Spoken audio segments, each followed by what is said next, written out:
I'd like to welcome you to the October 20th, 2020 school board meeting, and I'd like to call the meeting to order. It is 6 o'clock, well, about 6:02 p.m., and I call to order the October 20th, 2020 Board of Trustees meeting. Do I hear a motion to enter executive session to consider employment recommendations for the 2020-2021 school year and receive an update on a pending legal settlement? Madam Chair, I move that the board enter into executive session to consider a 2020-2021 employment recommendations and to receive an update regarding a pending legal settlement. Thank you, Dr. Powers. Do I have a second? Second. Thank you, Mr. Oswald. Are there any questions or comments, board? Hearing none, we'll take a vote. All in favor of going into executive session, please say aye. Aye. Any opposed? The motion carries and it is unanimous, and we are now in executive session.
Okay. We want to welcome everyone to our, well, hold on, are we good? Okay, hold on. We're good? Okay. We'd like to welcome everyone to our October 20th, 2020 school board meeting. We want to wish everybody a happy fall, and we hope you're enjoying this nice weather. Do I hear a motion to conclude executive session and begin general session? So moved. Thank you, Dr. Powers. Do I have a second? Second. Thank you, Mr. Oswald. Are there any questions or comments, board? Hearing none, we'll take a vote. All in favor, please say aye. Aye. Any opposed? Thank you. The vote is unanimous, and we are now in general session. I would like to notify you that we are in compliance with the South Carolina Freedom of Information Act. We are meeting tonight in compliance with the governor's orders, CDC recommendations, and the Town of Lexington ordinance, which I see several people out there from the town. The auditorium has been thoroughly cleaned and sanitized before the meeting and will be after the meeting also. District staff will also sanitize the microphone before and after staff presentations or individuals speaking during citizens' participation. All board members, employees, or other individuals in attendance are encouraged to social distance and must wear a face covering at all times. There is limited seating to maintain social distancing. Once that seating is filled, attendees are asked to go to the staff development room, overflow room, where they can watch the meeting while observing social distancing guidelines. The public is encouraged to watch the meeting on our YouTube channel. After the meeting, the district will follow its previously established process by posting a video of the meeting to the district's YouTube channel, Lex One video site, and our own website. The district is in compliance with the South Carolina Freedom of Information Act. We have notified the media of the date, time, and place of this meeting. We also would like to let you know that the district tapes this meeting for accuracy in preparing the minutes. At this time, I'd like to call on Ms. Anne Marie Green, who will lead our invocation and our Pledge of Allegiance. Ms. Green? Thank you, Ms. Smith. I'm filling in for Mr. Anderson, who was not able to be here tonight. And when I had a few minutes to think about what would be appropriate, we're kind of in an important season for our country and our community right now. And so I thought that I would read Philippians 4:8. Finally, brethren, whatever is true, whatever is honorable, whatever is just, whatever is pure, whatever is lovely, whatever is commendable, if there is any excellence, if there is anything worthy of praise, think of these things. And I think that's very important as we head into the voting booth, to just dwell on what's good and lovely and important in our world and in our country, and use those to guide us as we vote. Let's pray. Heavenly Father, thank you for this evening. Thank you for the opportunity to serve in this community. I pray that you will guide our thoughts and our words this evening so that everything we do will honor you and honor and respect those that we serve. Amen. Please stand with me as we say the Pledge of Allegiance. I pledge allegiance to the flag of the United States of America and to the republic for which it stands, one nation, under God, indivisible, with liberty and justice for all. Thank you, Ms. Green. That was perfect. Board members, you have received the minutes of the September 15th and September 22nd, 2020 board meetings. Other than corrections that have been received and made, are there any other corrections? Hearing none, the minutes will be accepted as presented. We'll now go to 7.0, which are reports and action items from executive session. Did I skip it? Oh. I apologize. I skipped approval of the agenda. Do I hear a motion to approve the agenda as presented? So moved. Thank you, Dr. Powers. Do I have a second? Second. Thank you, Ms. Green. Are there any questions or comments, board?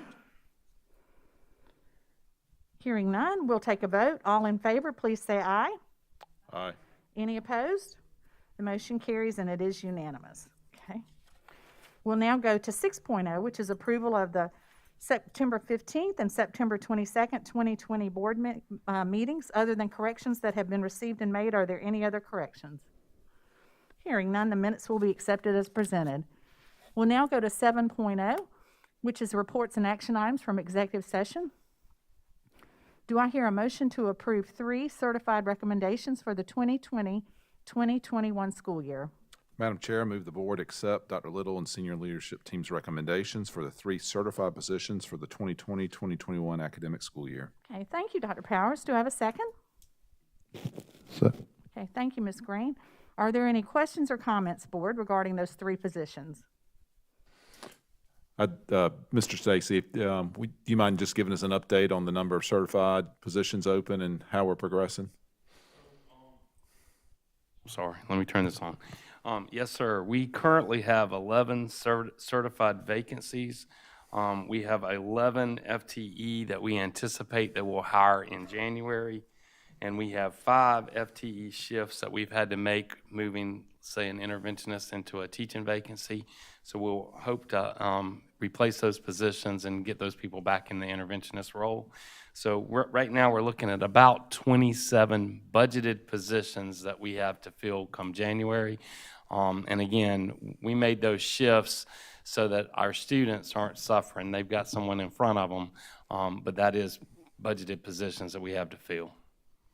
And then as the attrition rate slowed down a little bit, you had shared in previous meetings that we were turning over, or people were, turning in resignations at a pace higher than in times past. It slowed down a little bit. We did get a resignation today, but it was a resignation from a teacher that was having some COVID issues, not COVID issues as far as being concerns with COVID.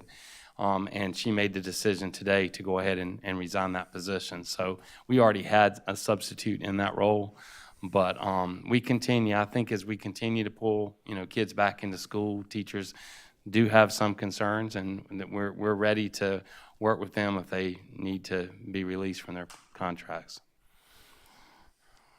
Any other questions or comments, board?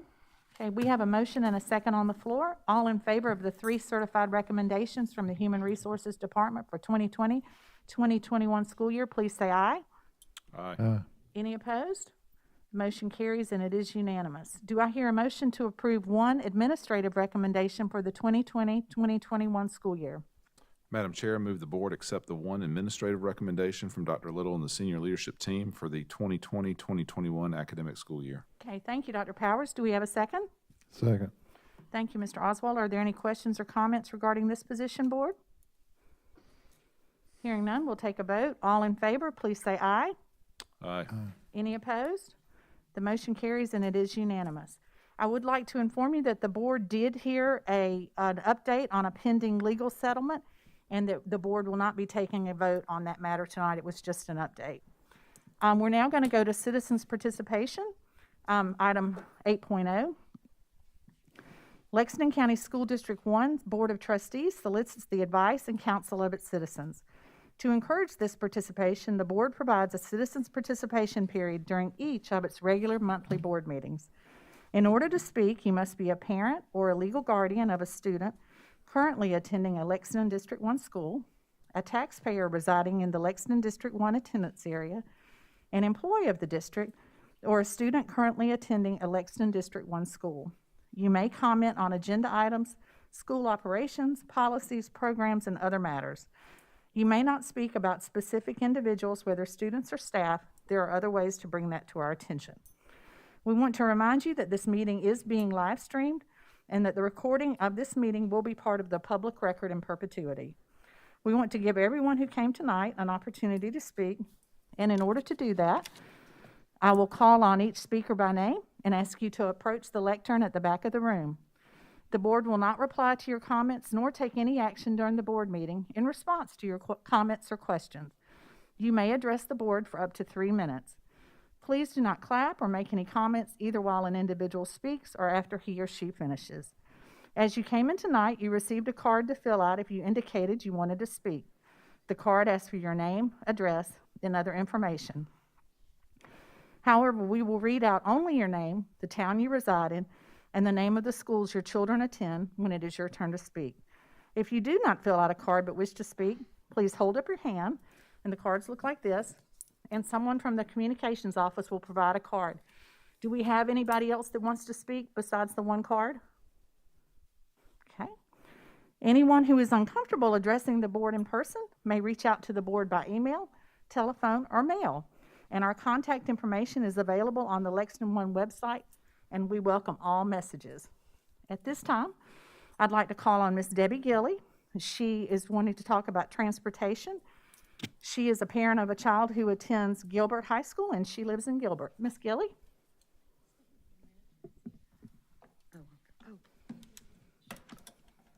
Okay. I have these. Can they be given to the board members? Yes, please. Well, half of them are one way and half are the other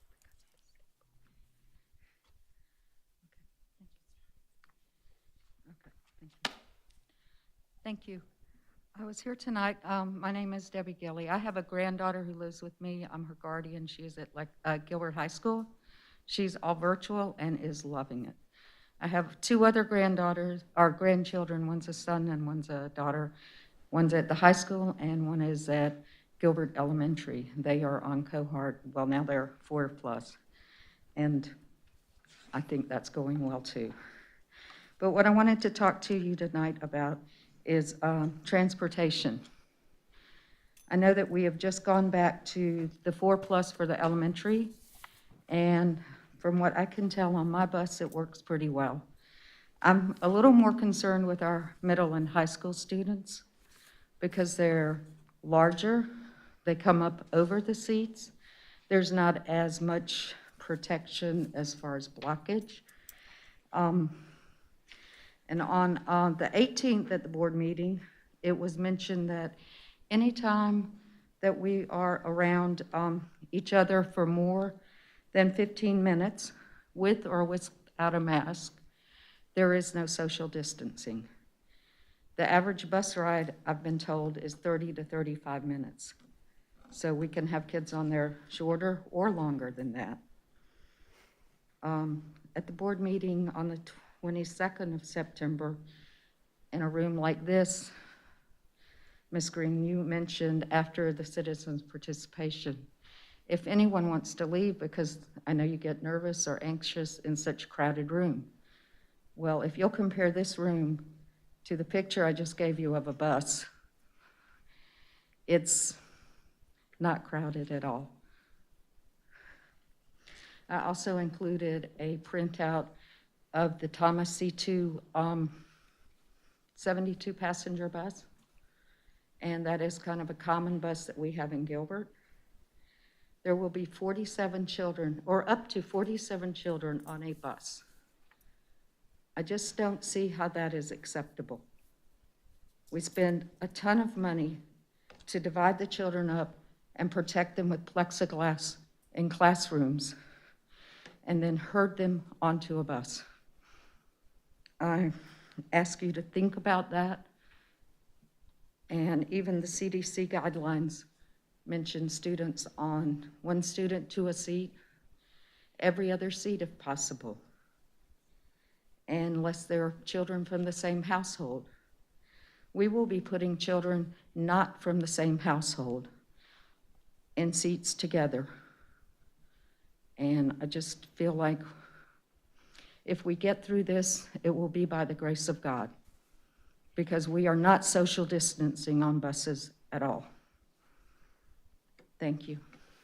Ms. Gilley, I have a couple questions for you. Is this a current picture? When was this taken? No, this is just a picture from the internet showing a bus fully loaded. Okay, so this is not your bus? This is not my bus. I would not do that. That would get me in trouble. Okay, have you had any COVID outbreaks on your bus? Not on my bus. Okay. I had one student call and said he was on quarantine, but I don't know more about that. Okay. Well, we appreciate you coming. Thank you, Ms. Gilley. Okay. At this time, we're going to go to 9.0, which is special recognition. And this is a long time coming. This is not only the teacher of the year, she's the teacher of the 5 years, of the decade, of the century, I think, because it took so long for us to get to this point to name you. So we're just thrilled that you could join us tonight. And COVID was not our friend on Teacher of the Year, and we appreciate you bearing with us while we did that. So let's see, I'm going to move over here. So tonight, we proudly recognize the district's 2020-2021 Teacher of the Year, Danny G. Stroud. So let's give her a round of applause before we move on.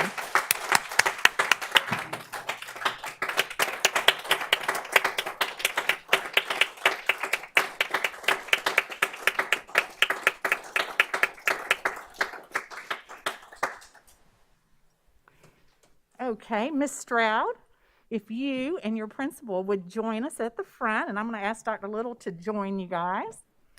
If you'll come on down, and I'm going to tell you a little bit about Ms. Stroud. She is a teacher at Gilbert High School with 13 years as a science educator. She currently teaches AP Physics, Essentials in Science, and Unified Science. At different times in her career, she also taught chemistry, physics, astronomy, physical science, and more. As a teacher, Ms. Stroud focuses on sparking a passion in her students for exploration and lifelong learning. As you might expect, her students love and respect her. In fact, last year's graduating class voted her their most influential and inspirational teacher. We wish her much luck as she moves on to compete in the state level Teacher of the Year process. So let's recognize her one more time. Thank you.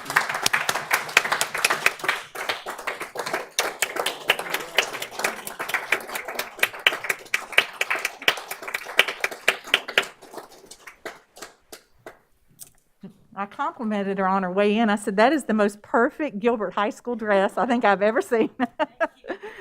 Do you want to say anything, Ms. Stroud? Just say a little bit. Ladies and gentlemen. Thank you very much. It's truly an honor. We have the best teachers and the best students in this district, and I'm very proud to represent them. The only thing that can make it sweeter was with this COVID, I didn't ever have any students with me when any of this was announced, and that's why I'm here. And so I'm sharing that with them in my thoughts and prayers and hearts, and just telling them stories when we get back. But it's just been great, and I'm honored to go on for the state competition, and thank you guys for all your support, and I've just been overwhelmed. So thank you. We're thrilled to have you represent Lexington 1. Okay. Let me get back, and I think. Oh, I'm 9.2, sorry. Madam Chair, excuse me. Ooh, goodness gracious, I lost my breath there running those steps there. You say you're a runner, but that was about 10 I'm feet. telling you, it was a little sprint. I did this quick step kind of thing. So, Madam Chair, I'd like to take a point of privilege, if you don't mind. I'll lead this discussion on 9.2. As you know, not only tonight is a special night, not only because we are celebrating an incredible educator and her achievements this year, but we are also recognizing our board chair, who tonight is her last meeting, her final, maybe not the last meeting, but certainly the final meeting, after 20 consecutive years of devoted service to the district. We have several special guests here tonight who came specifically to honor you. And they will, if you would, so we got a lot of people here, if you'll see in the background, some special folks as well that have slid in. But we're going to have some folks come up and speak tonight. And after each one speaks, we'll certainly do the microphone cleaning before the next one stands up, as we do live in the age of COVID-19. But so we're going to have some speakers start. So if Representative Paula Calhoun, if you would lead us off tonight, please. I know you have a proclamation to make. And then Kathy, if you would, Councilwoman Manus, I'm sorry, I should have said that. If you would follow Representative Calhoun, that would be great. So if you would go to the microphone. Yes. I will. You want me to come down? Yes. Okay.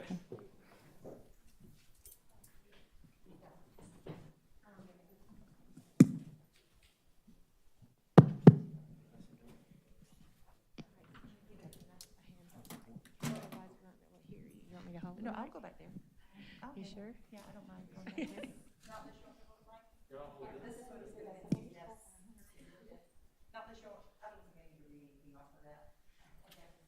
If you can read that, you do not need glasses.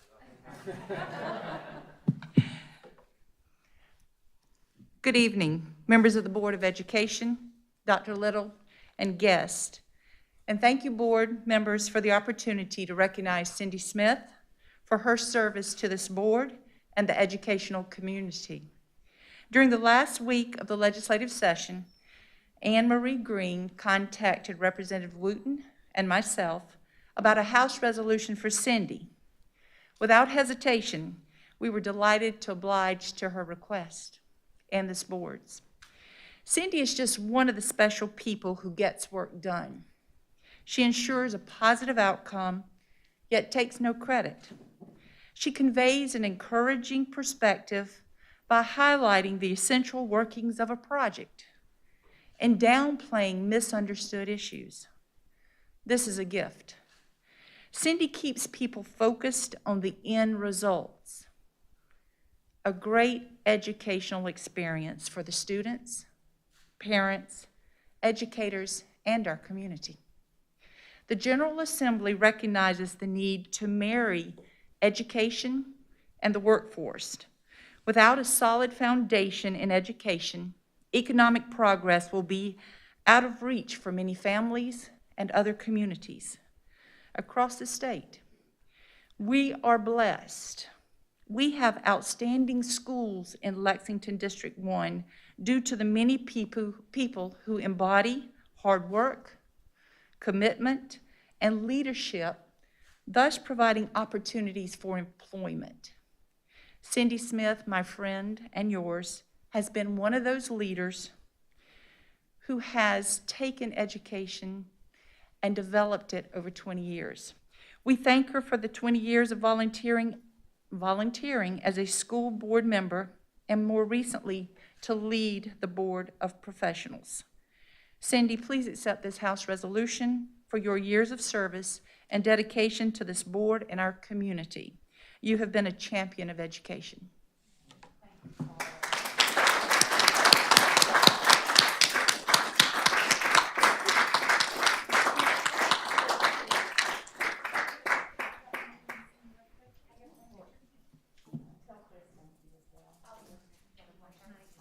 This lady has been a champion for education, and we truly appreciate what she's doing for our students as well.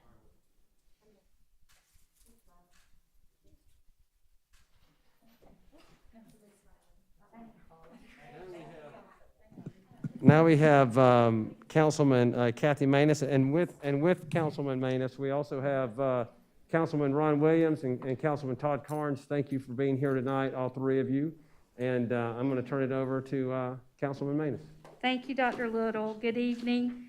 I would like to thank the board for the difficult decisions you've had to make this year. It's been difficult for students, teachers, administrators, and parents in our districts. But thank you so much for your leadership, and especially for the leadership of your board chairman, Cindy Smith. I'm here tonight as a member of Lexington Town Council, along with my colleagues, Todd Carnes and Ron Williams, to celebrate you, Cindy. We have a proclamation of the mayor and council for the town of Lexington recognizing Cindy Smith for distinguished service in promoting public education. Whereas Cindy Smith has served on the Lexington School District 1 Board of Directors since 2000, including service as chairman, and where she has served in every position of leadership on the South Carolina School Boards Association, including their president.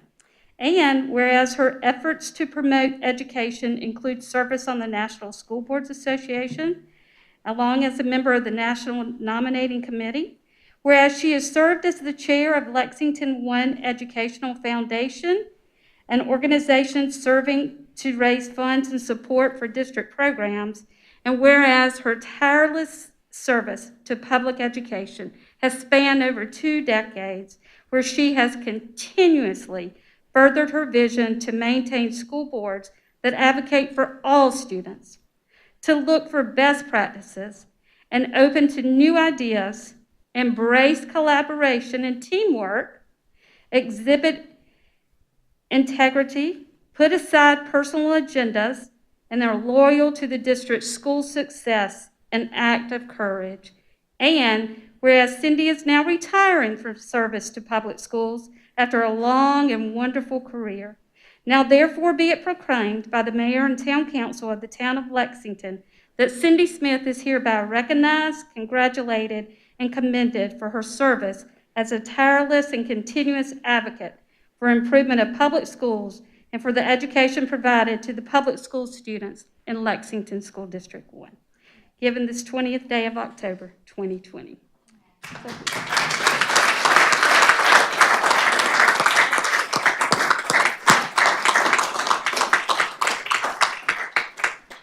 And on a personal note, I have known Cindy since this young lady and my daughter played at Ann Pitt's daycare.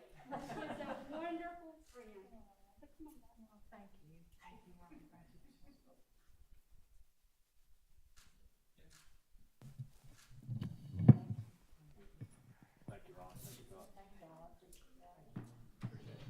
Next, we have Mr. Chuck Sailors. I believe he's representing the Greenville County School Board. Or he also might be representing the South Carolina School Boards Association. Sorry about that. And they don't Thank you give for me that so many notes gracious, up here. I'm thank making you up for my that notes. gracious introduction, Dr. Little. Cindy, tonight, I'm not going to address you per protocol as Madam Chairman, but I'm going to address you as Madam President, which is appropriate considering the fact that the two of us had the gracious opportunity to serve as State President of the State Association for South Carolina. As Kathy mentioned earlier, Cindy, you have a distinguished service record with not only the state of South Carolina, but at the national level as well, representing all of the districts and all the trustees within our membership. You've done a fantastic job. You have represented our state with not only true professionalism, but with grace and with the love of the children that you represent each and every day. You and I first met, as many of you may know, when we were PTA volunteers. And Cindy was a new local unit president in the Lexington area. I was from Greer. And we were sitting next to each other at a conference, and the door prize was announced, and Cindy won the door prize. It was a camera. And I made the comment under my breath, I said, you know, one of these days maybe I'll be lucky enough to get that. Cindy reached over and said, here, you won. And so from that point on, we became fast and furious friends. As Kathy also mentioned, your children grew up with hers as well as the girls grew up with ours as well. Phil and I have spent many a day on the golf course together, both good days and bad. And when you ran for the school board in 2000, I made the comment I wouldn't be far behind. So in 2002, I ran in Greenville and have been serving ever since. You're retiring now, and it may be not too long after you that I will join you, because I keep humming to myself the song Happy Days. And so I appreciate everything that you've done for our kids, for the love of our association, for the grace and determination that you have faced under some very trying times from time to time, and you've done a fantastic job. And so thank you very much for your service. And Dr. Little, with your permission, I'd like to call on our executive director, Scott Price, who also has some comments that he'd like to share. Scott?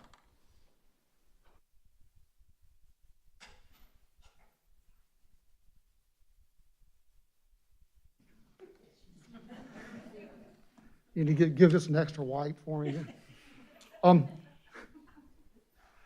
Ladies and gentlemen, it's a real honor to be here this evening. My name is Scott Price with the School Boards Association, and we are honored here tonight to be here to speak on behalf of the association and our membership, to thank Cindy Smith for her dedicated service as a Lexington 1 school board member for 20 years. Cindy, you've always been a model school board member. Your decisions are guided by what you feel is the best interest of the children of Lexington School District 1, and you carried that beacon with you to the state level with SCSBA as a regional director, officer, and then president in 2011, guided by what is in the best interest of the students of South Carolina. If I were to sum up your remarkable service on the board over these many years, it would be advocate. Advocacy is a major role of school board members. It's probably one of the most important roles of school board members because it drives so many of the decisions that you make. And being a strong advocate means so much more than just showing up. And I say that because you are always one of the hardest workers at our days at the Capitol that we have in the State House, where we meet with legislators to talk about educational issues. You are always the hardest worker in D.C. when we're meeting with members of the congressional delegation to talk about educational issues.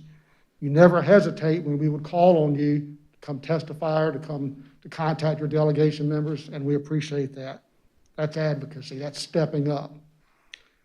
Lexington won more than a decade ago, and under your guidance took a strong stand for the rights of school districts and school boards to advocate on behalf of public schools and public school children. And the Fourth Circuit Court of Appeals agreed with you in Page versus Lexington School District 1. That decision became the basis for the advocacy policy that every school board in this state now has adopted over the years. And I know that's something that y'all should be very proud of. You and I have had numerous discussions over the years about educational issues, whether it's board governance, pending legislation, or even legal decisions. And I describe your advocacy efforts in the present tense because I kind of have the feeling we haven't seen the last of you once you leave the board, and we look forward to continuing to work with you in the future, because I know that your advocacy for school children will remain strong. So thank you for your service. Thank you for being a friend to public education, to SCSBA, and to me, and Godspeed to you in civilian life.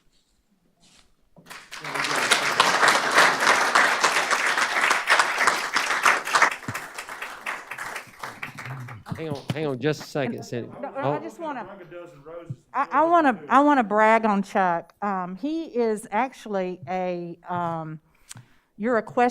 he's a trivia question. He literally has a nationwide trivia question about Mr. Sailors.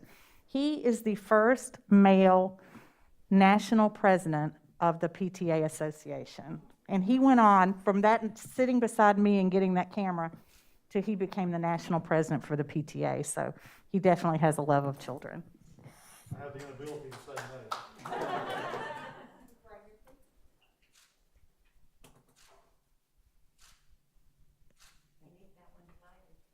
Well, I broke the elastic on it. They're giving me a hard time. I didn't care for that one. Well, I have a house divided. I have one that's half and half, but the elastic broke.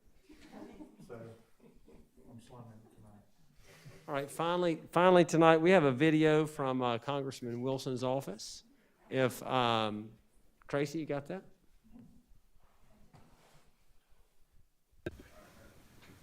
Ladies and gentlemen, what an honor to let everyone know how much I appreciate Cindy Smith, her service on the school board.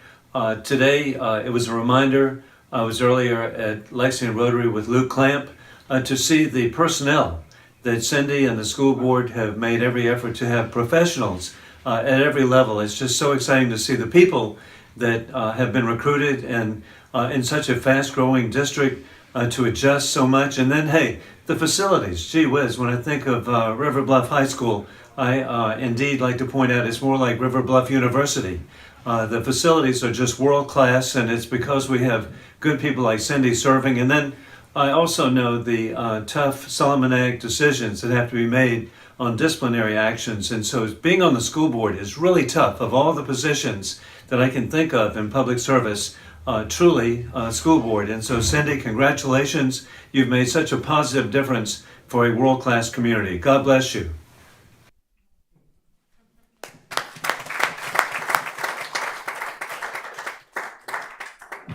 And can I mention that Congressman Wilson wanted to be here, but then all of a sudden he's in a debate at River Bluff tonight. So he got double booked, and I think he wanted to speak for himself tonight. So he sent a video. Yeah, if you can do it, do you mind if I go here? Well, I've got one other thing. Actually, you know what? I'm sorry. I messed this whole thing up. See, they put me in charge of something. I messed it up. If you'll stay down there for just a second, Sandy. I've got one other thing. I gotta get done. Yep, indeed. All right, so hang on just a second. I've got it. So we would also like to present you plaque that summarizes your 20 years. It summarizes your 20 years on the Lexington School Board. Thank you very much. Being the chair, when you were vice chair, when you were secretary, and when you began. And again, our greatest contribution. This is one of the things that I think is the coolest thing when we give this to an outgoing board member. Thank you very much for all that you've done. And we are glad you've gone from the Lexington Elementary School PTA. And then you've given so much of your time and energy and effort. And I spoke to Phil the other day on the phone, and Phil mentioned to me that if they had vacations, they would reschedule them. And so we are thankful that you've rescheduled vacations. We're thankful you've given so much of your time and energy and effort over the last 20 years to make this community what it is. If you look at the years you've been on this board, what a great time of recognition and a great time of accomplishment that this school district has lived through. Your leadership is absolutely critical in that. So congratulations for these wonderful 20 years. Thank you very much.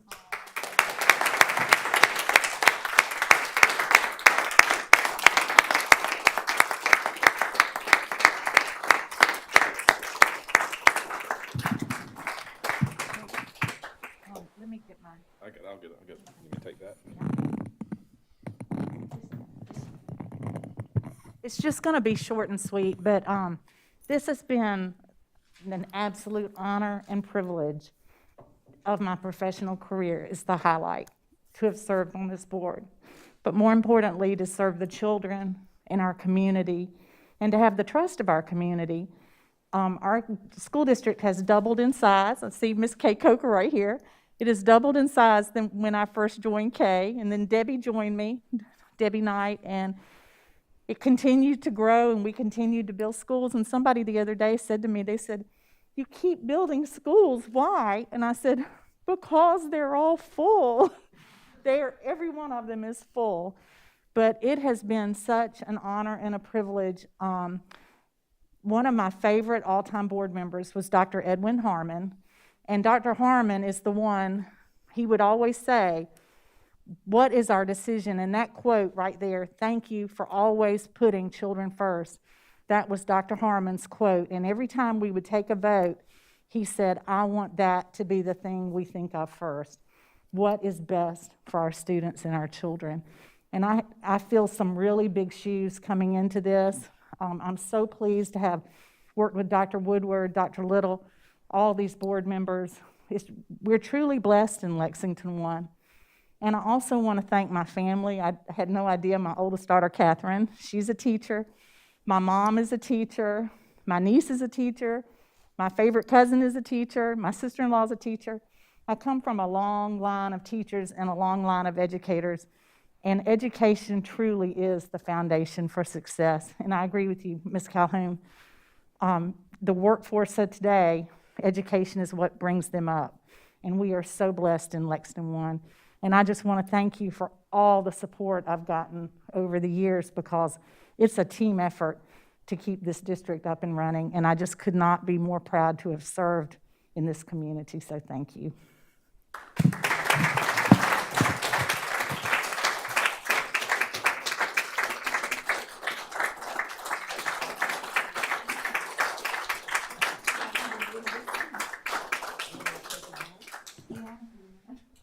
I'm giving these flowers. I don't know where to take them out. Chuck, where's Chuck?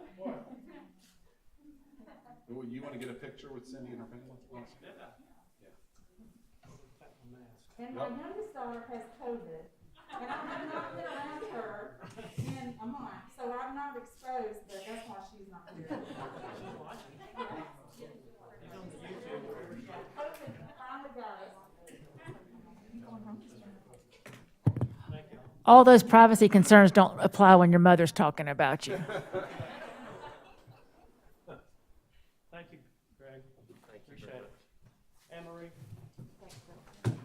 Thank y'all for being here. Okay.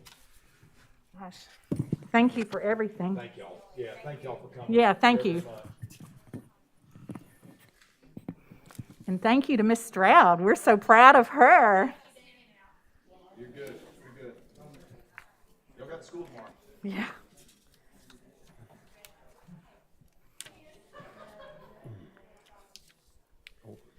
Okay, at this time, we're going to go to 10.0, which is the superintendent's report. And board, this is for information only.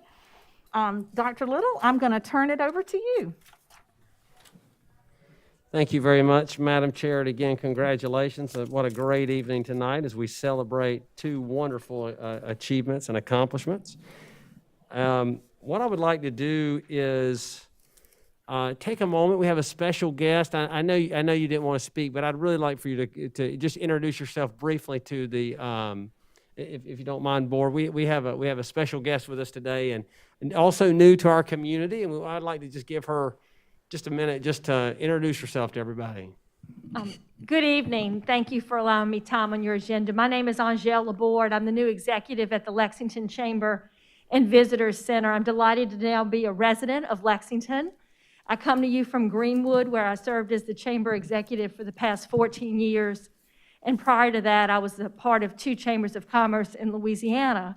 I am a proud public school graduate, and I am so happy to be here and support public education, and am excited that I'll be able to work here at the chamber to try to bridge the gap, to connect our students to business and industry. And so thank you very much for allowing me time, and I look forward to working with all of you in the future. Thank you, Dr. Little. Very much, Angèle.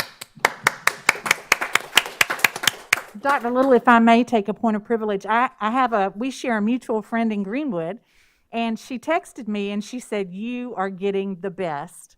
So welcome to Lexington, and I'm glad we're getting the best, so thank you. It's been my pleasure to meet Angèle a couple times, and we are thrilled. Certainly, she has big shoes to fill as well, literally big shoes to fill in Otis Raw, but I know she's going to do a tremendous job for our chamber tonight. So again, thank you everybody for allowing me just a few minutes here. A superintendent's update on October the 5th, our pre-K through 2 students returned to the classroom for the 4+1 model. Yesterday, on October the 19th, our K through 5 students joined them. Today, I was able to visit 2 schools, Centerville Elementary School and Gilbert Elementary School, and just I want to tell you how impressed about how smoothly the transition has gone. I really think one of the key elements of the reason it has gone smoothly is because of the planning that has taken place up to this point.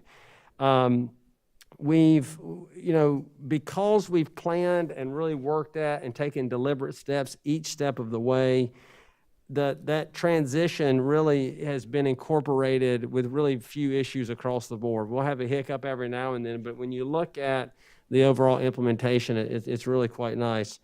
Today I spoke with Mr. Bowers this morning just to double check to make sure what I'd seen at those 2 schools were reflective across the district.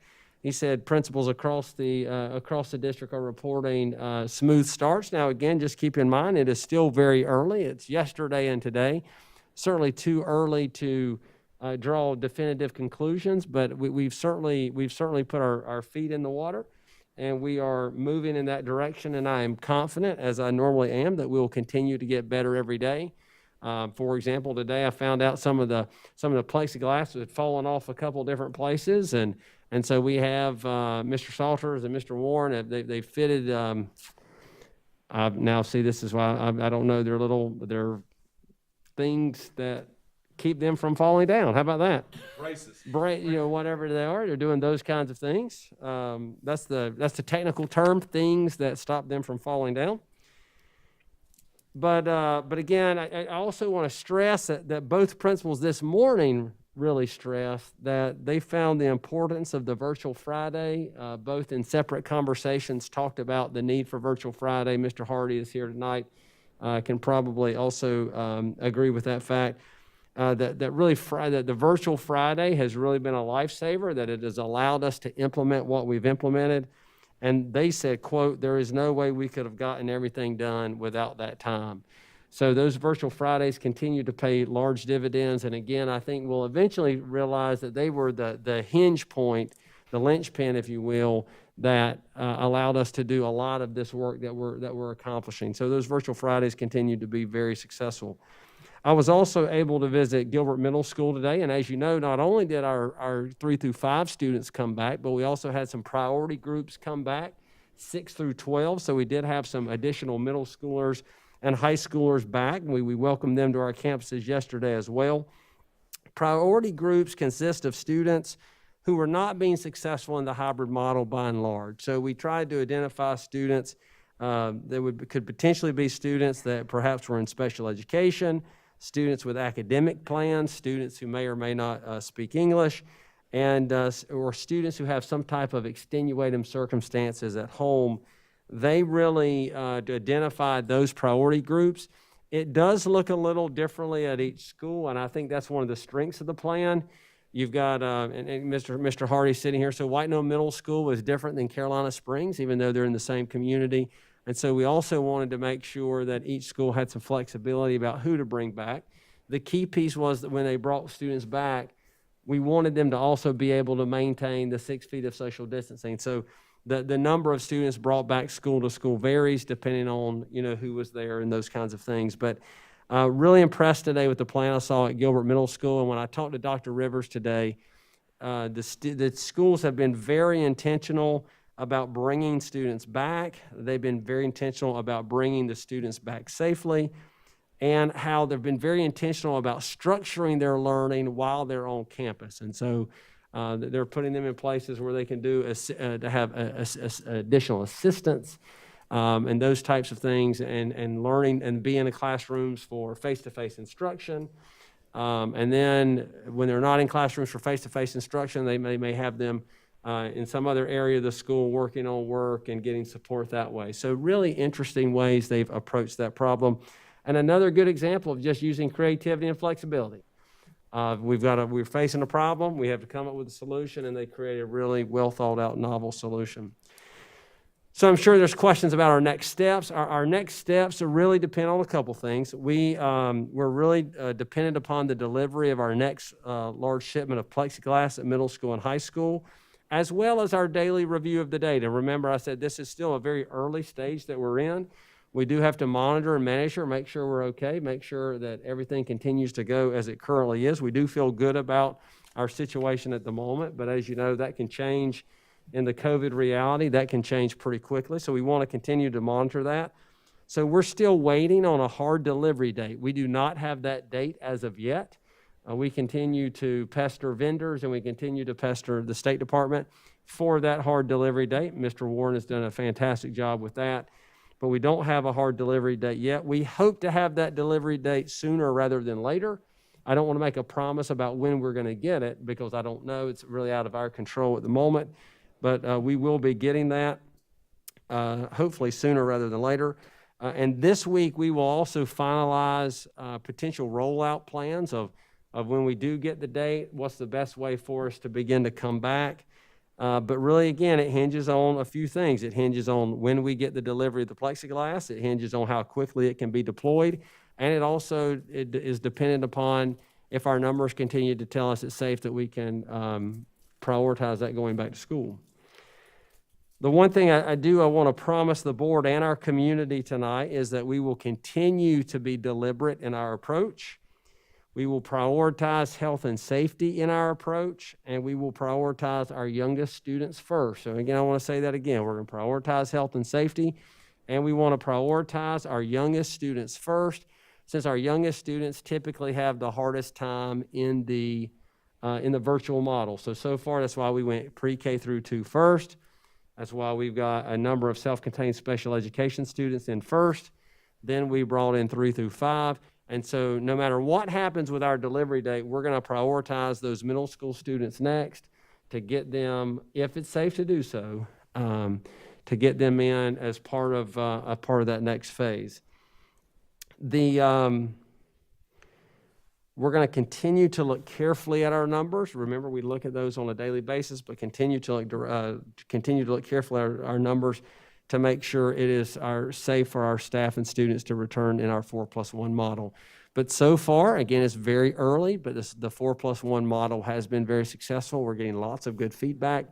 I think the 4+1 model continues to be a compromise between we're maximizing that face-to-face time, but we're also providing some systems of support for both students and staff that are reflective in a COVID world, supporting the quarantine, supporting, cleaning and other things. So we think it is working out pretty well at this point. But again, we're early in. We're a little over 2 weeks into that process.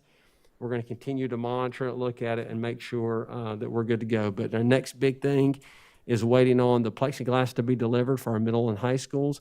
And then once again, to begin a deliberate process where we do safety checks each step of the way.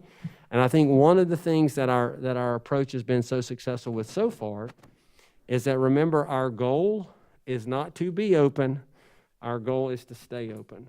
And that has allowed us, because we've been able to stay open because of these deliberate steps we've taken each step of the way. So that is that's some of the updates that we have regarding where we are with some phase 2 things. I also have a buddy here tonight that is here to help us a little bit, Dr. Natalie Osborne-Smith, who has continuously given us updates about some things. One of the things she's going to talk about tonight is scheduling about second semester, because while we're waiting on plexiglass to do some rolling in of transitioning to these phases, at the same time, we're also working on what comes next, to quote the Hamilton song, that we are looking at what comes next about how do we then prepare for second semester. So I don't want to steal any thunder, but one thing I do want to just let the board know that the complexity of what's getting ready to happen cannot be undersold, because what is getting ready to happen over the next 2 months is going to be incredibly complicated, incredibly time-consuming, and really on par with the work that got done in July and August to start the year. So if we want to think about it this way, it's almost like we're doing 2 full years in one. The work in the summer was to prepare us for the first half of the year, but really the year. And then now the work in October, November, December will be laying the foundation for really what is going to be almost a new, completely new year, second semester. So I don't think I stole any of your thunder. I hope I provided some context to it. So Dr. Smith, if you would, walk us through a little bit about what's going to take place between now over the next couple weeks. Sure. Madam Chair and Board, I'm here tonight to talk to you a little bit about the process of second semester scheduling. But I always like to take a point of privilege and thank my team. So I wanted to mention a couple of people and groups before I got started. First, I'd like to thank Thesa Briggs and the IT team, as well as Howard Bissell and Margaret Ann White, and they're part of the Lula team, who are taking hours and hours to help make this process more seamless for us, thinking through troubleshooting and different strategies we can use to make it easier on schools. But with that said, the lion's share of the work, honestly, is happening at the school level. So I want to thank our school records operators, our school administrators, and our school counselors who have already been spending hours meeting with students and looking at student schedules so that the second semester roll-in of learning can be more seamless for students. So they are doing the lion's share of the work. I appreciate them so much. And if you see a school records operator, a school administrator, or a school counselor, please give them a pat on the back for everything they're doing. So to begin tonight, I wanted to talk to you a little bit about kind of a balcony view of the work that we will be doing between now and January 19th when second semester starts. And to help prepare for that, our district scheduling team, as well as the school-based teams, will be doing the high-level tasks you see listed on the slide. But as you can imagine, there's like a mountain of work that happens behind the scenes to make these things happen. And that's being done by multiple departments in the district, as well as our school teams. So some of that work includes things like creating systems to send out surveys. That's not just we stick it in School Messenger and it works. It also includes individually changing student schedules at the school level. It includes assigning student cohorts and even translating communications to families as needed. It will also include inputting grades and attendance back into the system should a student have to change from one environment to another. We also will be working with transportation to redesign bus routes, and we're going to have to go back in and rebalance cohorts and rebalance sections as needed once we see the numbers that come in and out of Lula. So it's requiring a lot of work. It's not easy, but we have the best scheduling teams on the planet in Lexington 1, so I know that we're definitely stronger together. But that work can't be done without our families, right? So I wanted to make sure that we kind of talked about the decision point that has to be made. And it's a super important one for every single family to make. And it's all around whether they're going to choose the face-to-face environment or the online learning academy environment for second semester. And so to help clarify that for the board, I wanted to define those once again really quickly. So when we say the face-to-face environment, what we mean is that what we should say is that the environment may look different depending on the current spread of COVID-19 throughout the semester. So that could be a 4-day, like the 4+1 model that we've started the past 2 weeks. It could be a 5-day model at some point, but it also could mean the AABB hybrid model. So I wanted families and the board to know that face-to-face does not guarantee one singular type of schedule. It will really depend on what we see with COVID. The other option is the online learning academy. And that, of course, is our 100% virtual option for families. And again, this is a mix between synchronous virtual work through things like Zoom, as well as asynchronous work using our learning management system. So when families pick that, it will be a mix. All right, so we know that's a big decision for families, and we want to make sure that families have a chance to make an informed one. So in the next 2 weeks, we'll be sending out some important emails through School Messenger to every single caregiver or family in the district. And the first one will come out this Friday, October 23rd, and it's kind of like a for your information email. And in that email, we're going to include a link to the Online Learning Academy course catalog, which outlines courses that could potentially be offered. And potential, that word, I underlined it and bolded it. That's a real intentional word choice that I made. I wanted the board and families to understand that the number of courses that we offer, what we can offer, and how we staff it is really going to depend on what comes in through those surveys. So it's a potential list of courses.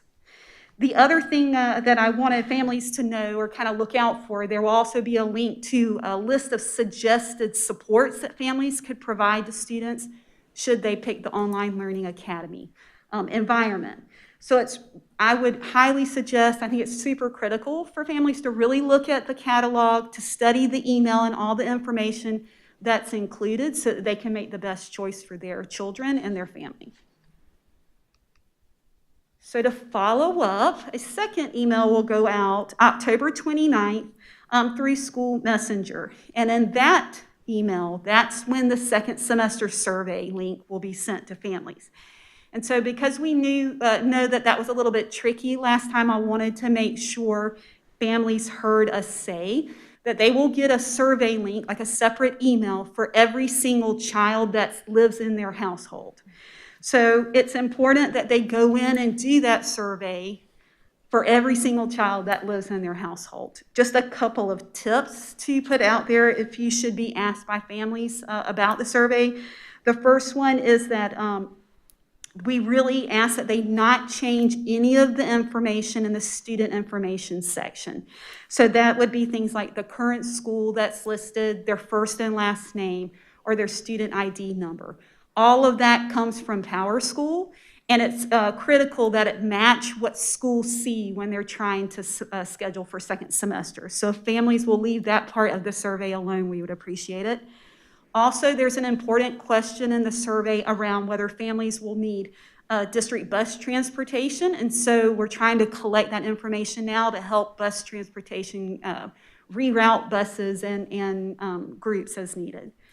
So, of course, we'll use all of that information to plan for second semester, and because it's so critical that we have it in a timely fashion, we're asking that families will please complete the survey by Wednesday, November 4th.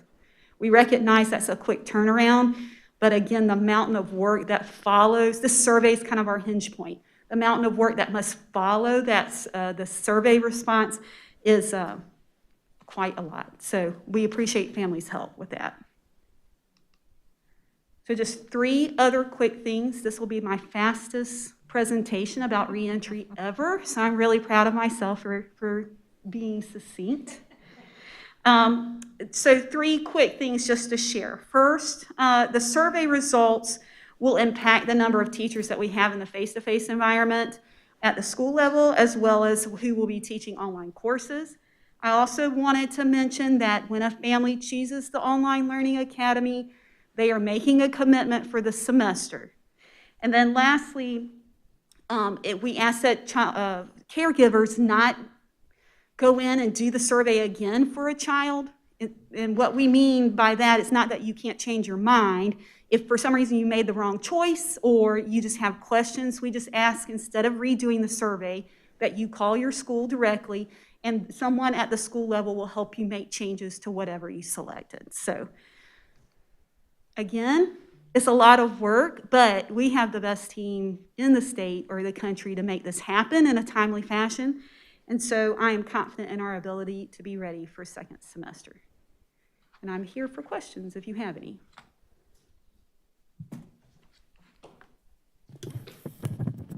All right, I'm gonna ask the question that I know that I'm anticipating a question.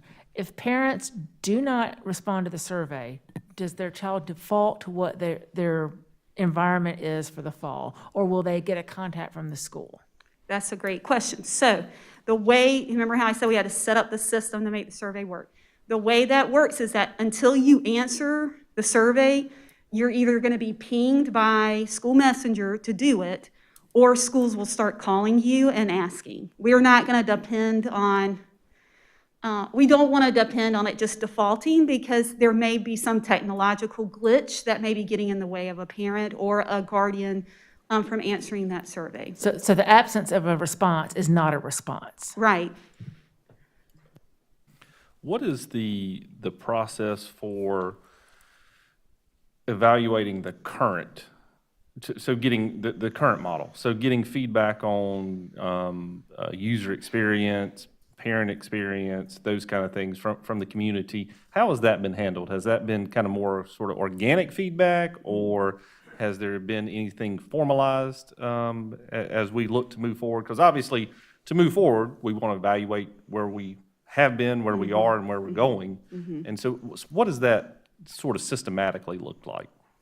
So I know that Dr. Little and SLT has collected feedback from different core groups, which included parents and staff. The Lula team, the Online Learning Academy team, has something that we call a work plan, and part of that work plan really is to garner feedback from different groups.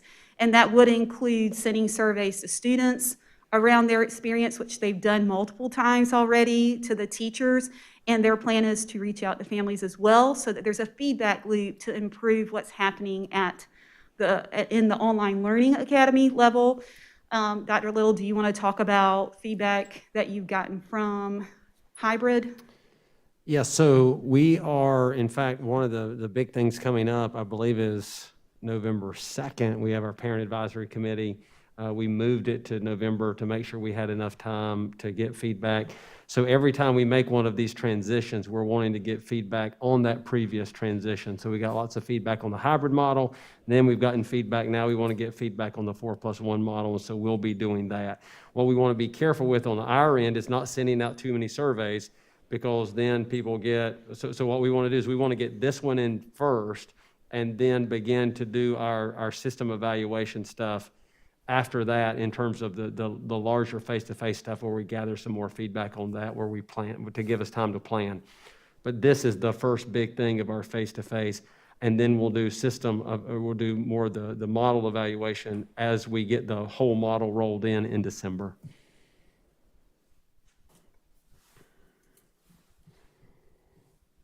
I guess I just want to say thank you, because again, y'all have planned 2 school years in one, and again, and it's been on shifting sand. So I just want to say thank you.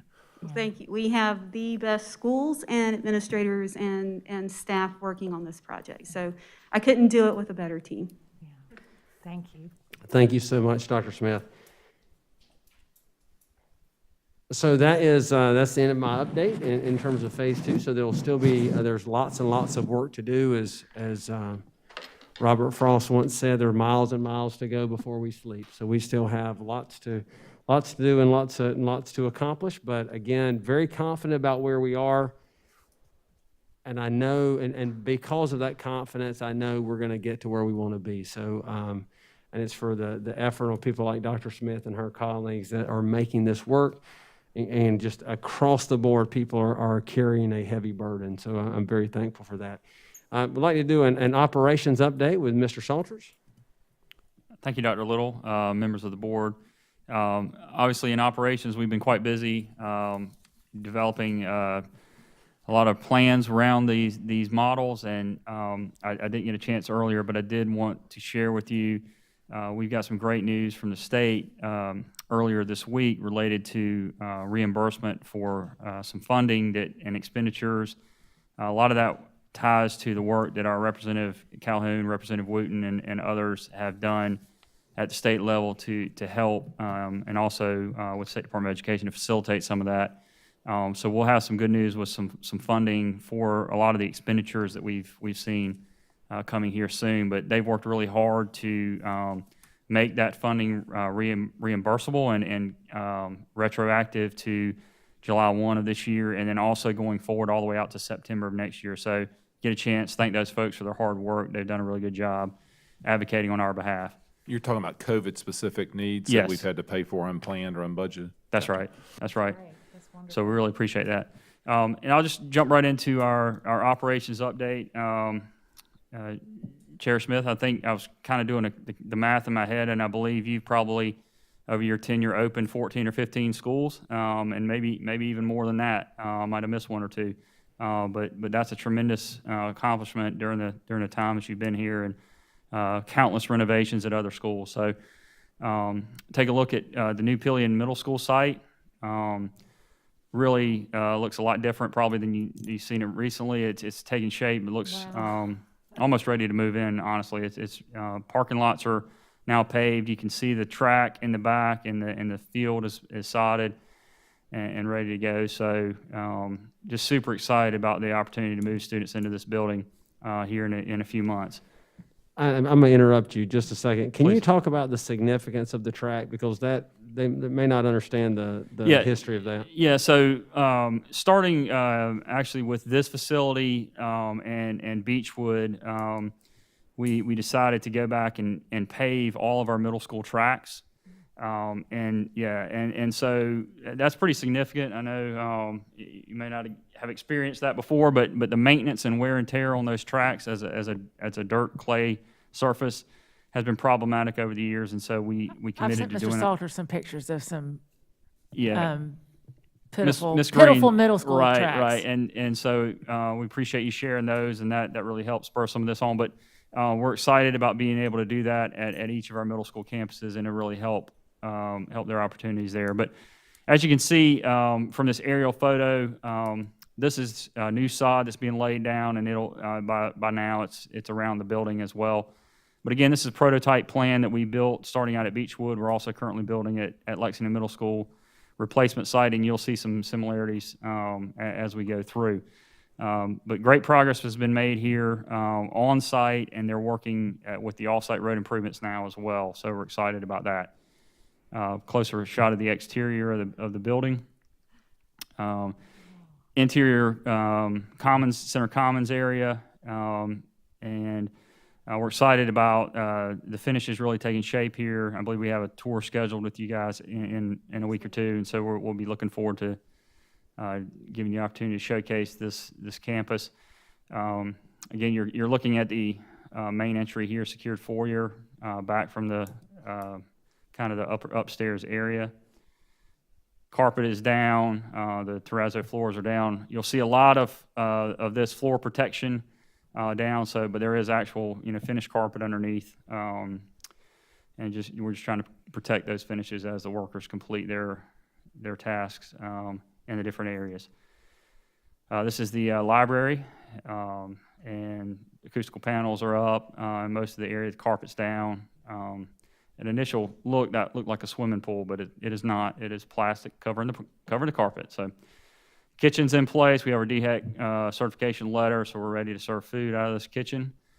We'll do some training with the staff and have that ready to go here soon. Gymnasium is eagerly awaiting Dr. Little's inaugural three-point shot. That may take 6 months. Well,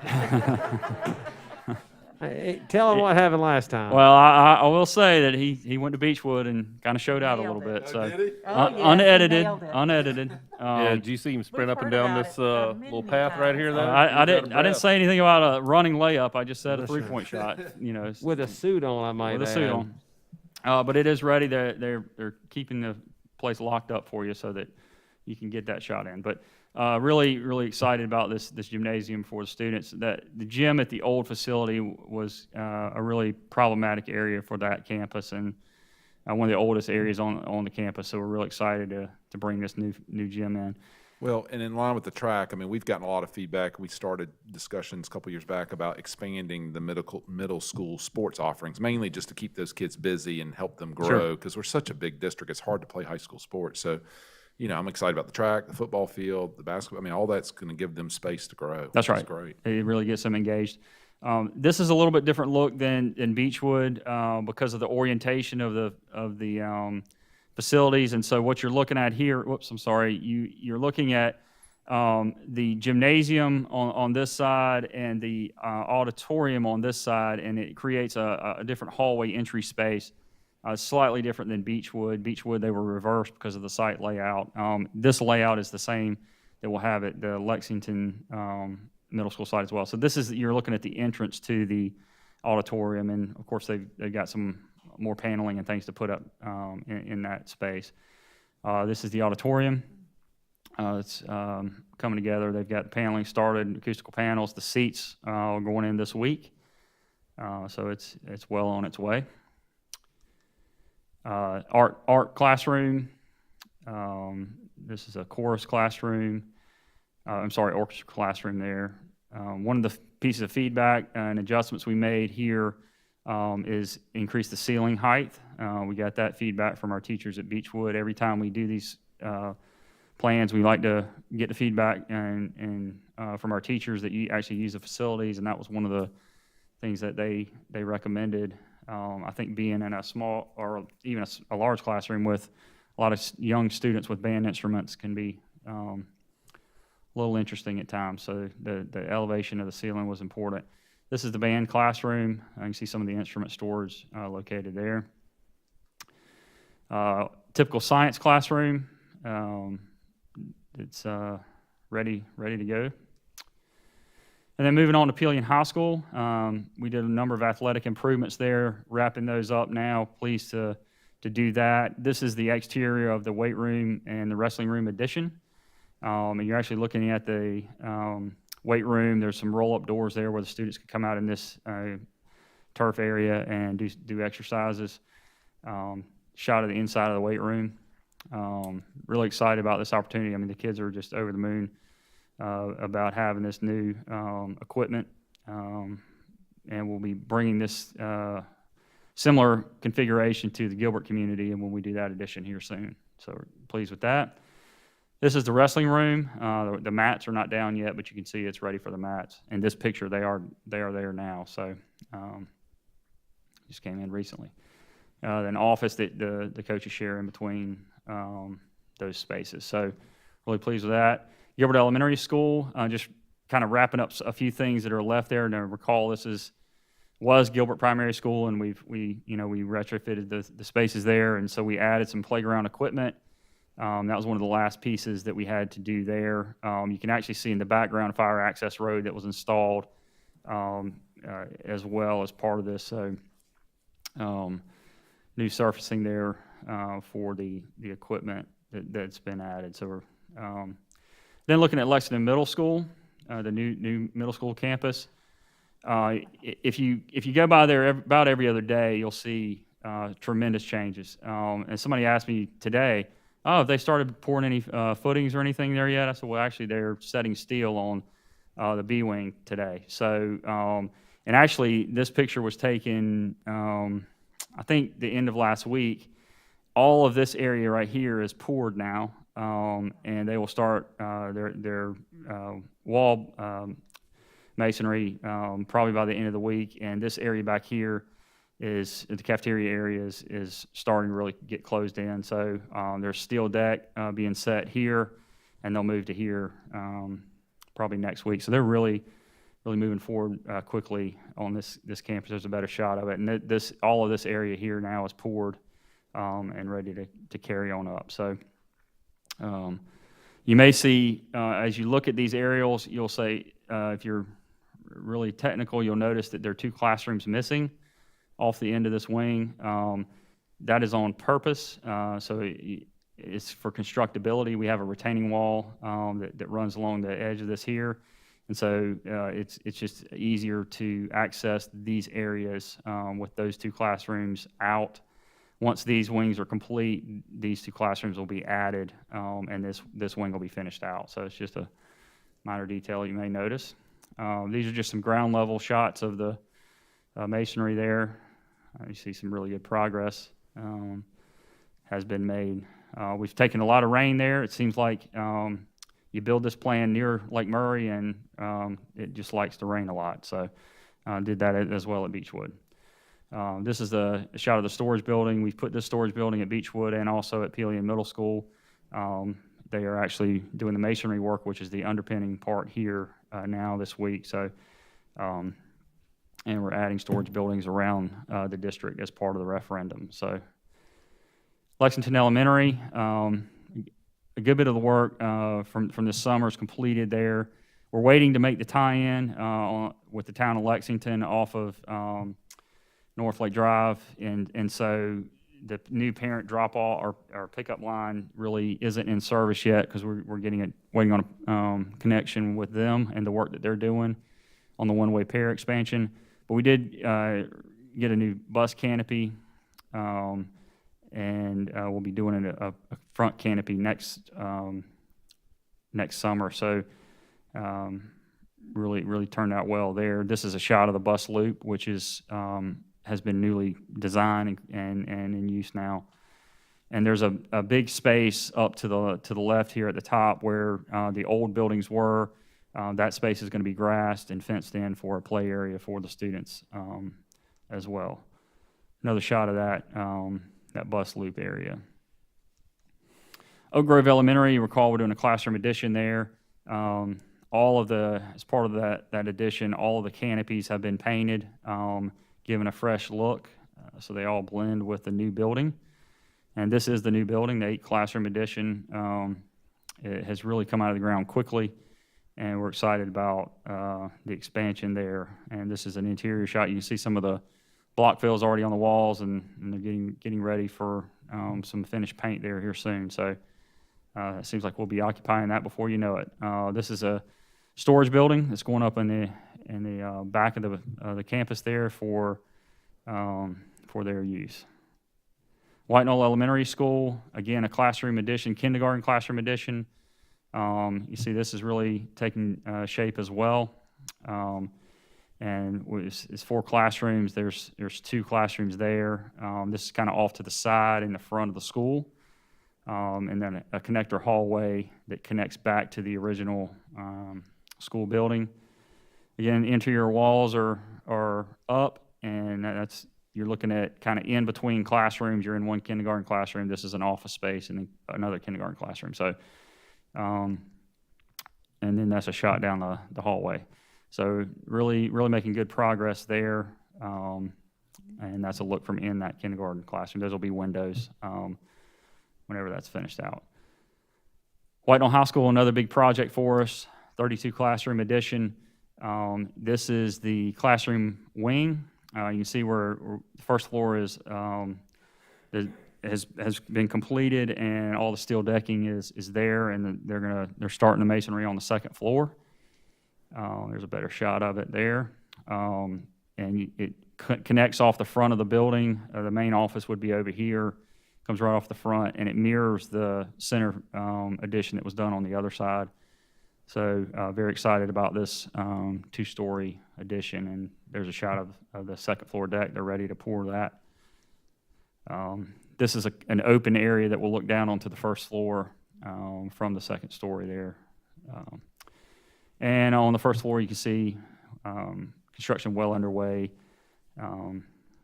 Here's a ground level shot of that. Now you're looking at the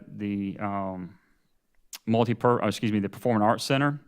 It's kind of hard to figure out what you're looking at, but this is the existing building, and this is off the kind of the right side of the building, and this is the orchestra pit, the future orchestra pit and stage. The little theater was here, and this is a better shot, really. This was the existing little theater, and that wall was torn down, and this will be the new stage, orchestra pit and stage here, proscenium opening there. And behind that will be black box theater and some dance classrooms and multipurpose classrooms that are being created. So a lot of really good progress going on this campus. I believe Dr. Little shared with you our video from our site superintendent there last week. Really great relationship there with the site superintendent and Mr. Daughtry. They're from the same hometown area, so they really hit it off, and yeah, it's been interesting to watch. River Bluff High School, just briefly, we mentioned before some retaining wall issues there. You might be able to notice it from this picture, but you see a big kind of indention. This is about a 45, 50-foot wall on the back side of the campus, and this wall is essentially collapsing. And here's a ground level shot, and you can kind of see it kind of curves in. It's not supposed to do that, obviously. So that wall has failed. Actually, just before this meeting, I got some new pictures that's been opened up, and there's about a 7-foot hole up on the top where that had washed out. So we're still doing some investigation into what caused that, but that's being repaired as we speak. We had to reroute traffic because that failure happened back here on the Loop Road. The cafeteria would be kind of right to your right here, and the weight room and all that's back over here. So we ended up having to redirect traffic off of this Loop Road. So we took this island out and took this island out and routed traffic around this parking lot temporarily. And so that's what the workers are doing there. But we anticipate that repair taking at least a few more weeks because they're going to have to tear down and get to the source and then build the wall back. So you see we've been busy. It's a lot of things going on, a lot of construction in the district. Obviously, we're planning for next year, next summer already, and then we have some other projects that are in the design phase, and we'll be hitting the ground here soon. So you can always track our progress on the building plan website, and I'll be happy to answer any questions. Are there any questions, board? Well, I just want to thank you and your team and all that you're doing to make that bond referendum happen, because that's wonderful for our students. I think, Dr. Little, you've got another item, 10.4, which again, board is a report, so I'm going to turn it back to Dr. Little. Well, when we have new principals, I would say a rookie principal, but he's not a rookie principal. When we have new principals, we like to break them in by having them come to a presentation to the school board during the first quarter of their first part of their tenure. Of course, I'm joking about that, but Mr. Hardy is the new principal at White Knoll Middle School, and because of the priority status of White Knoll a couple years ago that they then moved off of, but they're still part in that program, he's going to give you an update about what they've been working on at White Knoll Middle School specifically. And of course, this has been an unusual time, obviously, with COVID, but we just wanted to talk about what's taking place here at the beginning of the year, specifically at White Knoll Middle School.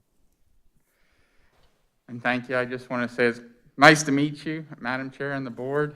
First time to be able to be here in front of you guys. I'm very proud of White Knoll Middle School. They've done an awful lot of things over there. So it's an opportunity just to be able to talk about some stuff that's going on, some goals we have going with it. You're going to find I'm very data driven, so my conversation is going to be more about the data and what we're trying to work on to try to get them moved.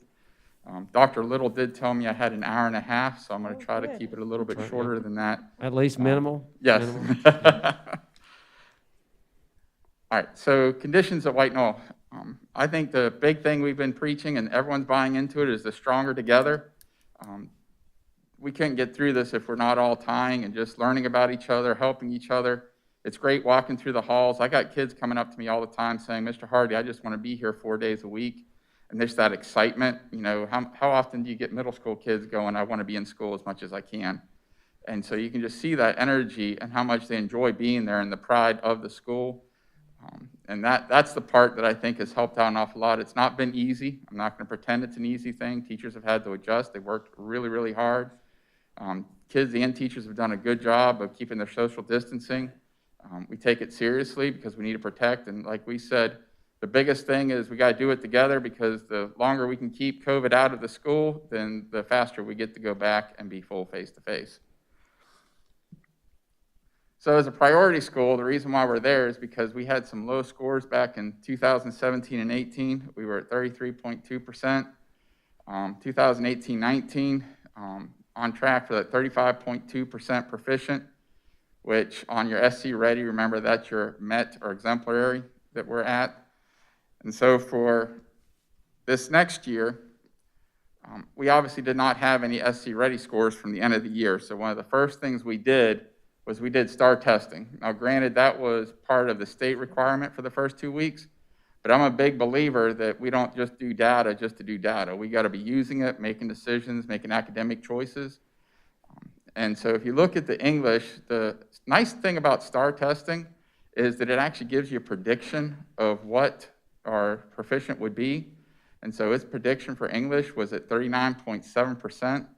Our goal, according to our long-term 5-year plan, was to be at 39.2% at the end of this year. So on the English piece, we're looking pretty good. That doesn't mean we're done. We're going to keep on growing with that, but that is a very big positive thing. With math, we were at 34%, and in 2018, they were at 32.7%. So math, we went backward just a little bit on that piece. And again, we did not have any math scores, so we had to use the STAR testing. Now, you're going to look at the STAR testing, you're going to see 23.6% of the students are predicted to be proficient. I'm going to warn you on that. Those kids that had no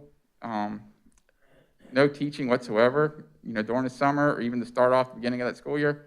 And I don't know how many math is my background. I used to be the math coordinator in District 5. And I'm going to tell you, math is about confidence. And I do believe that's part of the reason why that score was so low.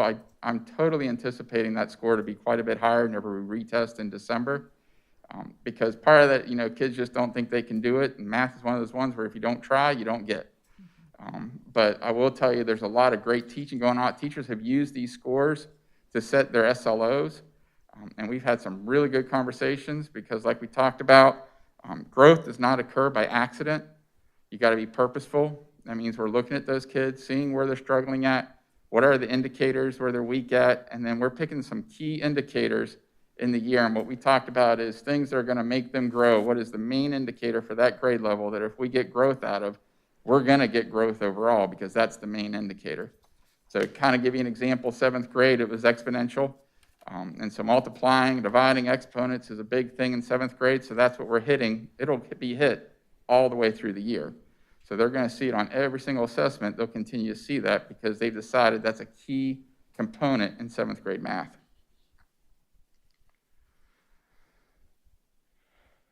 So again, our goals are going to be 43.2% at the end of the 2022-23 school year, which we are definitely on pace for the ELA. I do look forward to next year. Whenever we come in here, we'll be able to say we're on target with 49% for math. Because again, I do anticipate a much higher score off of that piece. We do get money for priority funding. And so with that money, what we've used is we've invested in a math instructional coach, classroom libraries. We had a summer enrichment camp, which all these I'll explain a little bit more as we go through. And then we bought some math supplies and manipulatives. We did get a brand new math textbook. And so with that, that's going to come, you got to refurbish a lot of that different stuff to be able to get that curriculum going. So last year, we did have summer school. Of course, one of the hard things is we don't see the kids face to face. It's not as easy to get buy-in on the summer school program. So for next year, I can tell you our goal is, I'm a big believer that summer school is not just about content, which is hard to believe. Whenever they go, you're a math coordinator and you don't think it's about content. I believe firmly it's about that social emotional, and it's about mindset. It's about getting those kids to change what they're thinking. One of the things I have definitely learned is kids that are struggling, 99.9% of them will come to you and say, I don't know what I want to do with my life. And what I compare that to is if I go outside and I tell you I want you to run as long and hard as you possibly can, how hard are you going to run? Most middle school boys are going to say about as hard until I see that good-looking girl walk by and I might stop. And then I tell them, I go, well, let's add one thing to it that's going to change all of it. If I put at the end of that football field someone standing with $10,000, and I say, you can get that money if you make it there within 3 minutes and 30 seconds, how hard are you going to run now? And the kids immediately go, I'm going to run hard. And I go, even whenever all these people come by and try and distract you, you're going to keep on running. And they're like, yes. And I go, and that's the key to success in education. If you don't have a goal, you're not going to make it. And so that's one of the things in summer school that we'll put a heavy emphasis on, is trying to get them career focused and figuring out what do they want to do. So that way, every day they wake up, they can have that beside their bed and have a goal for their life. And so one of the things I always say is summer school is about breaking the pattern. We don't want it to keep happening. So the goal is whatever kids you have in summer school are not the same kids that you have in summer school the next year. And so we want to put summer school out of business is what our goal is. So we do have push-in services. On face-to-face, we have some push-in models. On the Lola, we have pull-out models. We found that it was way more efficient to do pull-out on the virtual realm. It was just not as easy to do it with the push-in model. And we are having some success with that piece. And of course, with the class, one of the things we're doing is we're doing a lot of observations. At this point, I think we have done 76 walkthroughs in the classroom. And it's about giving the teachers feedback, because I don't care what the data says, if you don't know what's going on in the classroom, the teachers aren't getting good feedback, you're not going to grow. And so we picked out 4 cycles, and they're going to go through 1/4 of the 4.0 rubric at a time. So the teachers on every walkthrough, so every teacher will get a walkthrough every 2 weeks. And it will provide them feedback on those 4 rubrics that was the focus for that cycle. And then we collect that information, and then that's what we use to make decisions on our professional development. So for instance, one of the things we saw that we were a little bit weak on was feedback. So that's actually something that we've hit a little bit harder on. How do we provide feedback in this virtual realm? How do we give feedback whenever we can no longer just tell kids, buddy up, be shoulder to shoulder with someone and work with them? So we had to come up with some creative ways to get that feedback piece in, but the observations helped us to see that that was a need. In our goal set, we do have workshop model. They've been working on that for, I think, about 1.5 years now. And of course, with everyone going out at the end of last year, I don't think they had a great chance to get great implementation. So this year, we're going to be focusing hard on getting much better implementation of the workshop model. I will say the English department's done a pretty good job of doing that, but even they will tell you that it's just different in today's realm. So we're having to figure out, what does the workshop model look like whenever we're on that virtual realm? What does it look like on the AB model? What does it look like in Lula? And so that is part of the piece that we've learned how to do with that. And I'm going to say, one of the things I've loved with this district is just the district office has been amazing. They've helped us out to come up with goals. They've helped us to come up with ways to solve things. I just absolutely love it. No one has an agenda. It's all about just helping each other be successful. And I don't think we would be where we are if we did not have that assistance from the district office. Of course, part of the plan is also the Read to Succeed. We had a great opportunity. We did a school-wide book club just last Friday. And it was awesome, because what happens is we had all the teachers filled out what genre they were interested in. I did fantasy, which, by the way, fantasy is a lot broader than I originally thought it was. But we were assigned about anywhere from 7 to 10 kids in that room, and they came in virtually, and they met with us, and we just talked about what books they were interested in. And so it was a lot of fun. The kids really enjoyed it. I enjoyed it, just learning about it, like just from personal experience. We left the meeting talking about what books we wanted to read for the next book club. And so that's part of getting the kids interested and exciting about it. It was funny because some of the teachers were like, man, we got another thing on our agenda. But by the time we were done, the teachers were like, this is awesome. This was a lot of fun. We really enjoyed getting to talk to these kids about just about books. So, of course, we're going to continue sharing books. We are making a big focus on what books teachers and administration are reading. So we're getting those up on the doors and like that, so the kids can see what type of books we're reading, so that they know that we're constantly reading as well. We are increasing. In fact, we just got some extra money to improve some of our library books and bring them more up to date. We've had to increase some of our virtual books. As you can imagine, we've also had to come up with some processes to how to check out books to our Lulu kids, which we do have a process for that. We have kids that will check them out, and they will even come in and pick up those books. We have a delivery system at the front of the building that we deliver the books to them. So, of course, the only way, I don't care what anyone tells you, the only way you can ever get better in reading and writing is to read and write. You can pay whatever you want for all these programs, but in the end, you got to read and write. And so we're doing that throughout. You're going to see we have a very heavy focus on science and social studies. In fact, we're planning on having another meeting in the next couple Fridays to how we can focus even more on some of the discipline and literacy in those two contents. Because, and you'll note it, social studies especially has become even more English focused, even on the testing from the English standards has a social studies aspect to it. So that's why that's become even more important on us to be able to get those kids focused in those areas. We have coaches that are working on tier 2 and tier 3 students. We've identified those kids, and we are working with pull out and also with push in on those kids to try to get them up. And again, we look at their data, see where they're weak at, and then we're helping them to get where they need to in class. Of course, we're doing the same thing in math, where math is not as far along as English on the workshop model, but they have been, I'd say they're in partial implementation with it.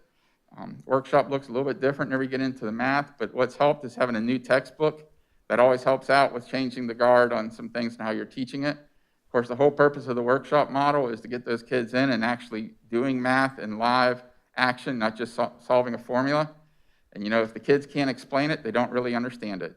And that's part of where we're focusing on with the math as well. And again, like I said earlier, we're learning how to give some specific feedback in the virtual realm.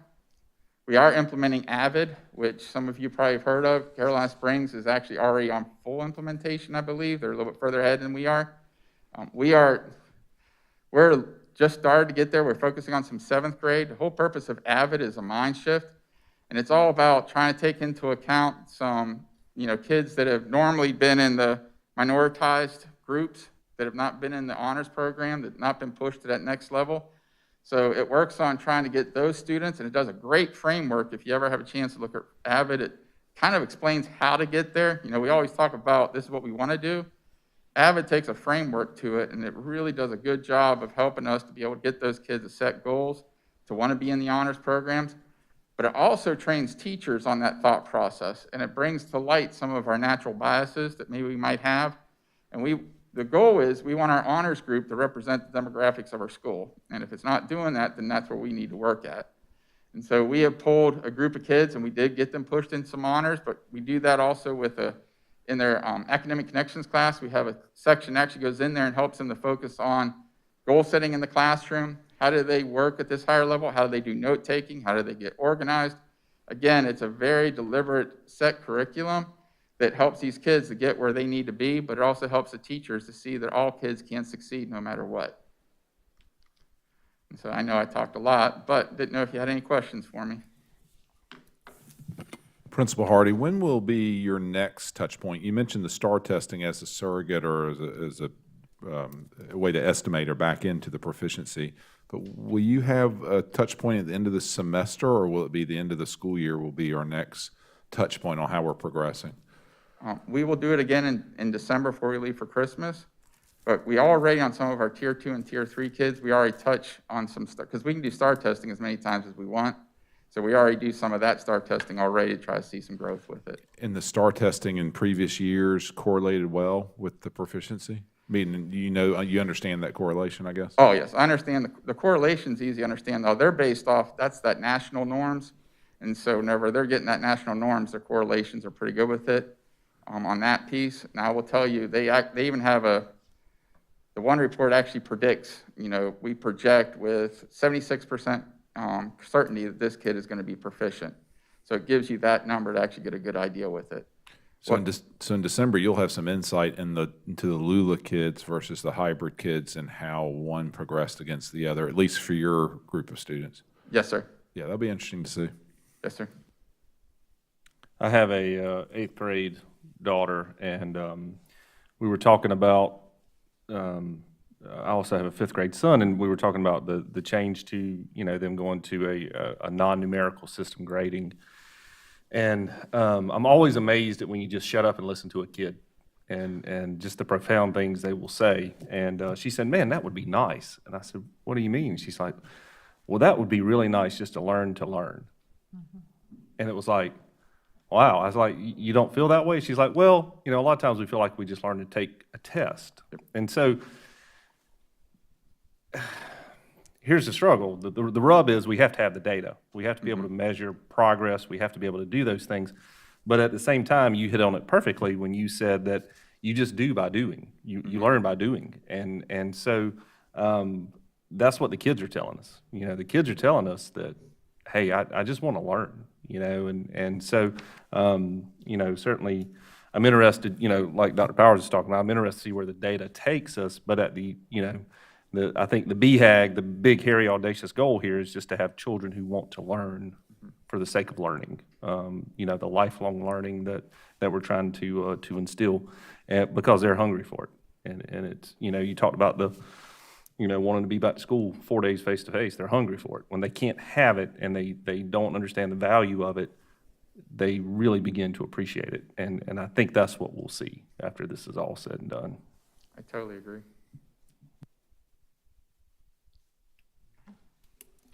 Any other questions, board?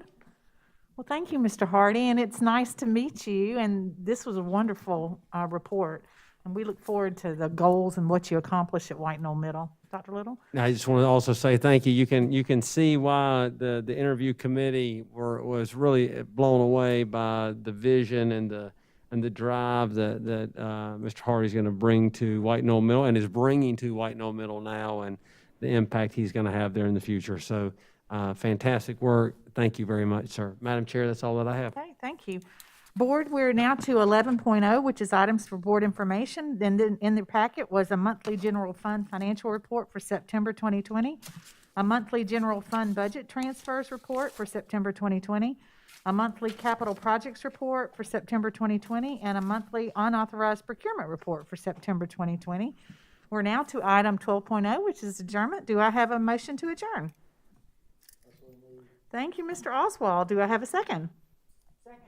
Thank you, Ms. Green. All in favor, please stand up. And if I can just point of privilege, please remember to vote in November. So thank you very much.